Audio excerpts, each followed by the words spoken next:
Good morning to all. Today we will study about drainage, that is the third chapter of 9th class of geography. आज जो हम पढ़ेंगे वो है peninsular system, peninsular river system. Peninsular river system में जो कुछ reverse आती हैं उनके बारे में हम पढ़ेंगे। पहले हमने जो पढ़ा था वो हिमालयन रिवर सिस्टम पढ़ा था। हिमालयन रिवर सिस्टम में 3 मेजर रिवर्स थी, Indus, Ganga and Brahmaputra. Peninsular river system में कुछ रिवर्स हैं, 4 या 5 हैं, नर्मदा, ताप्ती, गोदावरी, कृष्णा, कावेरी, महानदी। इन सब रिवर्स के बारे में एक एक करके हम पढ़ेंगे। सबसे पहले है peninsular river system. Peninsular river system का क्या है, इंट्रोडक्शन देखिए। The main water divide in peninsular India is formed by the western ghat. हमने पहले पढ़ा था कि कोई भी रिवर सिस्टम होगा उसमें सबसे बड़ी चीज होगी वाटर डिवाइड, बीच में होगा, तभी एक रिवर सिस्टम जो है फ्लो होता है। यहाँ पर जो मेन रिवर सिस्टम में जो डिवाइड आया है, वाटर डिवाइड जो आया है वो है वेस्टर्न घाट। वेस्टर्न घाट मतलब पेनिनसुलर प्लेट्यू जो है उसमें जो वेस्टर्न पार्ट है उसको वेस्टर्न घाट कहा जाता है। वही यहाँ पर वाटर डिवाइड का काम करता है। Which runs from north to south close to the western coast। जो वेस्टर्न घाट है वो बिल्कुल किनारे पर है, वेस्टर्न कोस्ट। वेस्टर्न कोस्टल जो एरिया है हमारे इंडिया का, जहां पर अरेबियन सी आता है, वो जो एरिया है वो बिल्कुल वेस्टर्न घाट के बिल्कुल टच में है। और वही एरिया जो है वाटर डिवाइड के रूप में वर्क करता है द पेनिनसुलर रिवर सिस्टम में। सबसे पहली जो रिवर आएगी इसमें, सबसे पहली फर्स्ट हम पढ़ेंगे वो है नर्मदा रिवर। सबसे पहली बात मैं बता दूं, पेनिनसुलर रिवर सिस्टम में जितनी भी रिवर्स हैं, नर्मदा और ताप्ती को छोड़ करके सारी नदियां बे ऑफ बंगाल में गिरती है। और गिरने से पहले ये सब डेल्टा बनाती हैं। और जो नर्मदा और ताप्ती है वो अरेबियन सी में गिरती है और ये एस्चुरी बनाती है। तो हम इसमें पढ़ेंगे। सबसे पहले है Narmada river. Narmada river basin. River basin, basin का मतलब होता है एरिया, जहां जहां पर ये बहती है उसको बेसिन कहेंगे। Narmada river basin. Narmada rises, rises मतलब ये कहां से निकलती है। Narmada rises Amarkantak hills MP, Madhya Pradesh की जो अमरकंटक की हिल्स हैं वहां से ये निकलती है। इसके बाद the Narmada creates many picturesque locations, the marble rocks near Jabalpur where the Narmada flows through a deep gorge। मतलब ये है कि एमपी में जहां जहां ये बहती है, यहाँ पर सबसे पहला आया है कि जहां जबलपुर में जो ये बहती है तो एक लोकेशन क्रिएट करती है। पिक्चर्स क्यू लोकेशन मतलब एक सीन क्रिएट करती है। तो पहला है मार्बल रॉक्स के नाम से जाना जाता है जो जबलपुर में है। ये नर्मदा रिवर जो फ्लो होती है वहां पर वो एक डीप गोर्ज, गोर्ज मतलब महाखड्ड, जो कि जब ये हिल्स में से आती है तब आसपास से हिल्स को काटते हुए आगे बढ़ती है और एक खड्डे नुमा रूप जो ले लेती है उसको गोर्ज कहा जाता है। वो बनाती है ये जबलपुर में। एंड द धुआंधार फॉल्स, धुआंधार नाम का एक फॉल है, जलप्रपात है, where the rivers plunges over steep rocks are notable ones. Dhuandhar जो फॉल्स बनता है जबलपुर में, वहां पर ये जो रिवर स्ट्रीट्स रॉक्स हैं, मतलब जो रॉक्स हैं वहां से ऊंचाई से जो है ये पानी गिराती है। ये नोटेबल वंस का मतलब है ये यहाँ पर इंपॉर्टेंट चीज है, धुआंधार फॉल्स एमपी में। इसके बाद है the Narmada basin covers part of Madhya Pradesh and Gujarat. Narmada सबसे पहले मध्य प्रदेश में बहती है, उसके बाद गुजरात में होते हुए ये अरेबियन सी में गिरती है एस्चुरीज बनाते हुए। तो ये होगी नर्मदा रिवर। इसके बाद हम नेक्स्ट रिवर को पढ़ेंगे। नेक्स्ट रिवर है इसमें the Tapi river. Second number पे तापी रिवर। तापी रिवर को एक और नाम है जिसे जानते हैं ताप्ती, इसको ताप्ती भी कहा जाता है। द तापी रिवर बेसिन जो है उसका एरिया है तो उसके बारे में पढ़ेंगे। द तापी राइजेस, ये पहले कहां से निकलती है, the Satpura ranges. Satpura ranges in Betul district of Madhya Pradesh. Madhya Pradesh के बैतूल डिस्ट्रिक्ट में जो सतपुड़ा रेंजेस हैं वहां से ये निकलती है मध्य प्रदेश के। सेकंड इसमें पॉइंट है it also flows in a rift valley. Rift valley का मतलब एक भ्रंश विंध्याचल घाटी में ये बहती है, एक गहरी खाई के रूप में जो है ये बहती है। सतपुड़ा से जब निकलती है रिफ्ट वैली, रिफ्ट वैली में दो ही रिवर्स बहती है, एक तो है नर्मदा और दूसरी है ताप्ती रिवर। रिफ्ट वैली में से बहती हुई पैरेलल टू नर्मदा, नर्मदा के पैरेलल बहती है, रिफ्ट वैली में बहती है। इसके बाद है but it is much shorter in length, Narmada के पैरेलल तो बहती है लेकिन नर्मदा की अपेक्षा इसकी जो लेंथ है वो बहुत शॉर्ट है। इट्स बेसिन कवर्स, इसका बेसिन मतलब इसका एरिया जो कवर करता है वो है मध्य प्रदेश, गुजरात एंड महाराष्ट्र। तीन जो है स्टेट्स में ये बहती है, मध्य प्रदेश, गुजरात एंड महाराष्ट्र में। ये छोटा सा जो है इसका इंट्रोडक्शन है तापी बेसिन का, जो वो शॉर्ट में है। पहली चीज ये सतपुड़ा रेंजेस से निकलती है, बैतूल डिस्ट्रिक्ट जो मध्य प्रदेश में है। रिफ्ट वैली में बहती हुई नर्मदा के पैरेलल बहती है और ये जो कवर करती है बेसिन वो है मध्य प्रदेश, गुजरात और महाराष्ट्र, तीन स्टेट्स को कवर करती है। इसके बाद जो नेक्स्ट रिवर है वो है महानदी रिवर। थर्ड रिवर है the Mahanadi basin. Mahanadi basin जो है राइजेस, सबसे पहले देखेंगे हम महानदी कहाँ से निकलती है। हाईलैंड्स ऑफ छत्तीसगढ़, छत्तीसगढ़ की जो ऊंची हिल्स हैं या कहेंगे हम हाईलैंड्स, जो ऊंचा भाग है वहां से ये निकलती है। It flows through Odisha to reach the Bay of Bengal. ये ओडिशा में बहती हुई महानदी ओडिशा की सबसे बड़ी रिवर मानी जाती है। ओडिशा में बहती हुई ये बे ऑफ बंगाल में गिरती है। लेंथ अबाउट 860 किलोमीटर, 860 किलोमीटर के लगभग ये बहती है, इतनी लंबी इसकी जो है लेंथ है। It's drainage basin is shared by Maharashtra, Chhattisgarh, Jharkhand and Odisha. ये जो कवर करती है स्टेट्स को वो है महाराष्ट्र, छत्तीसगढ़, झारखंड और ओडिशा। किसी भी रिवर में चार चीजें मेन होती है, एक तो वो कहाँ से निकली हुई है, एक वो कहाँ पर जो है मतलब उसकी लेंथ क्या है, कितने स्टेट्स को कवर करती है, ये सब चीजें जो है मेन होती है। अभी हमने पढ़ा ताप्ती रिवर और महानदी रिवर के बारे में। अब हम जो है नेक्स्ट रिवर को पढ़ेंगे।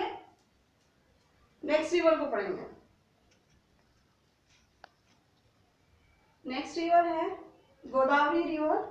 गोदावरी बेसिन को देखेंगे हम।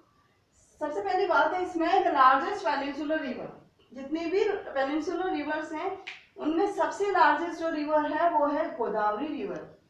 नेक्स्ट है राइजेस, ये कहाँ से निकलती है, rises slopes of the Western Ghats. Western Ghats के जो स्लोप्स हैं वहां से निकलती है in the Nashik district of Maharashtra, Maharashtra के नासिक डिस्ट्रिक्ट से निकलती है। इसकी length about 1500 kilometre. Drains into the Bay of Bengal, ये रिवर जो है गोदावरी रिवर ये बे ऑफ बंगाल में गिरती है। द बेसिन कवर्स, इसका जो बेसिन है वो मोस्ट ऑफ कवर करता है महाराष्ट्र को, about 50%। Basin covers Maharashtra about 50%, Madhya Pradesh, Odisha and Andhra Pradesh.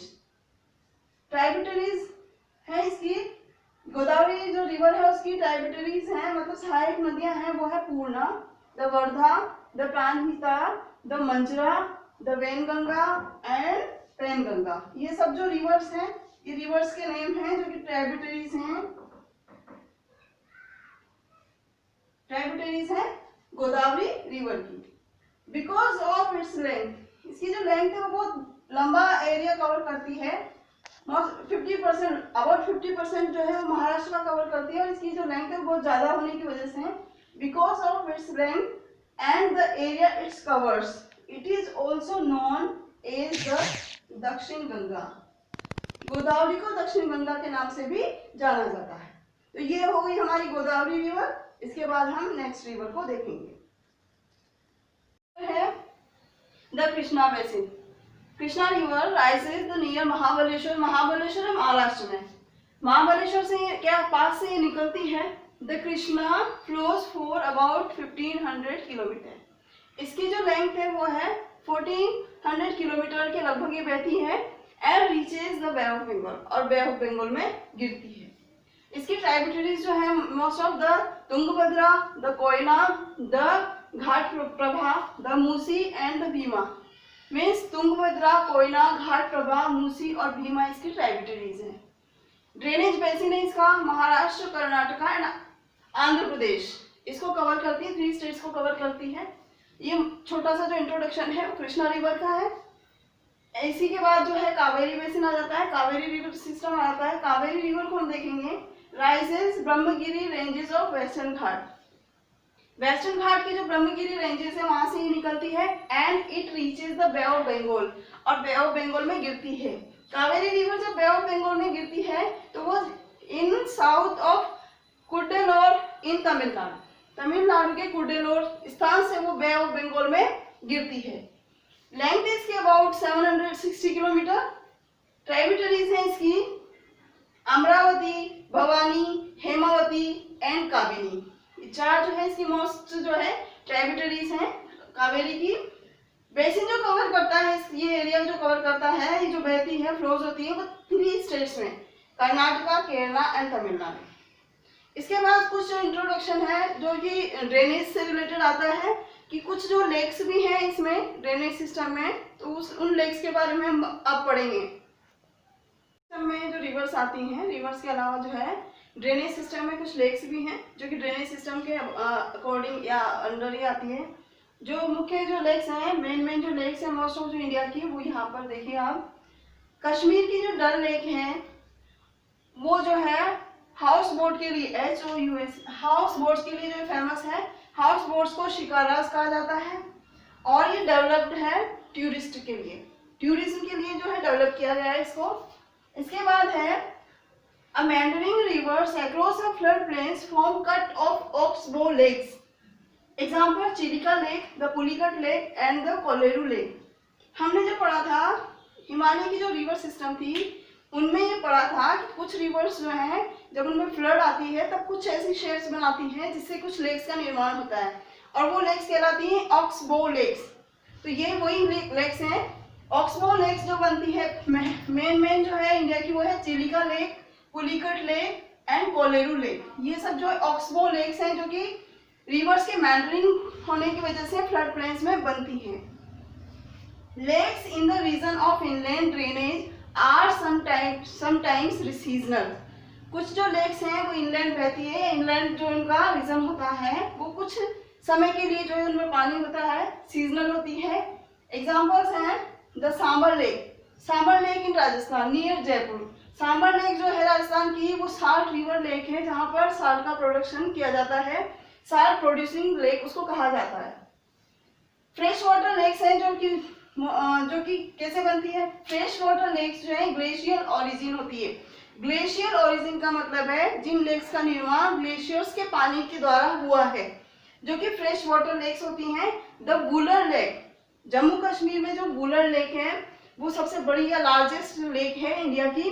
Wular lake जो है वो बनी हुई है ग्लेशियर ओरिजिन से, जो कि फ्रेश वाटर लेक है और लार्जेस्ट लेक है इंडिया की। डल लेक, भीमताल, नैनीताल, लोकटक और बरापानी, ये जो सब लेक्स हैं ये सब फ्रेश वाटर लेक्स हैं जिनका ओरिजिन ग्लेशियर से हुआ है, ग्लेशियर के पानी से हुआ है।